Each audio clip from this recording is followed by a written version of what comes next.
Serial आफत के next आने वाले एपिसोड में आप देखेंगे कि जब इंसान को पता हो कि ये मेरा अपना ही आस्तीन का दुश्मन था और इसने मुझे पहले भी डस चुका है, फिर दोबारा से उस इंसान पर भरोसा नहीं करना चाहिए। लेकिन बीजान दोबारा से ऐसा ही कर रही हैं। महक की बातों में आके उन्होंने वरिशा को तो अपने घर में जगह दे दी।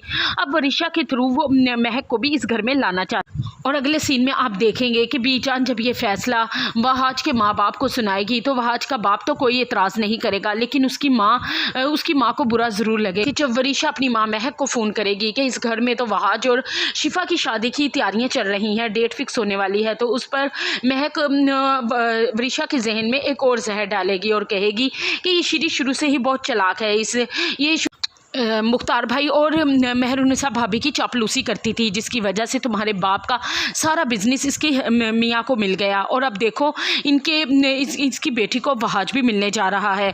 अब तुमने शिफा और वहाज के दरमियान दरार डालनी है, इनकी शादी नहीं होने देनी।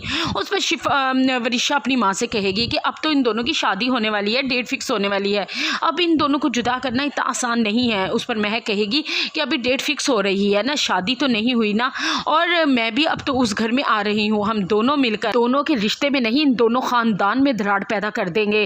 वो तो वरिशा भी अपनी माँ की बात सुनकर चुप हो जाएगी और दूसरी तरफ आप देख अपने बिजनेस के सिलसिले में 4 महीने के लिए मुल्क से बाहर जा रहा होगा, जिसकी वजह से इसकी शादी की डेट 4 महीने के लिए डिले हो जाएगी। और जब ये वरिशा को बात पता चलेगी तो वो अपनी माँ से जिक्र करेगी। उस पर महक कहेगी कि बस इस 4 महीने में हमने सारी काया ही पलट देनी है। वहाज की शादी हम शिफा से नहीं, मैं अपनी बेटी वरिशा से करवाऊंगी और तुम देखना कि मैं क्या करती हूँ। और अगले सीन में आप देखेंगे कि वहाज की माँ को अच्छे से पता चल चुका है कि वरिशा की तरबियत महक ने अपने तरीके से की है, वैसी ही खुदसर घमंडी घरों को बर्बाद कर देने वाली है। लेकिन वहाज की माँ किसी को क्या बताए, उसका अपना हस्बैंड ही उसकी बातों पर यकीन नहीं कर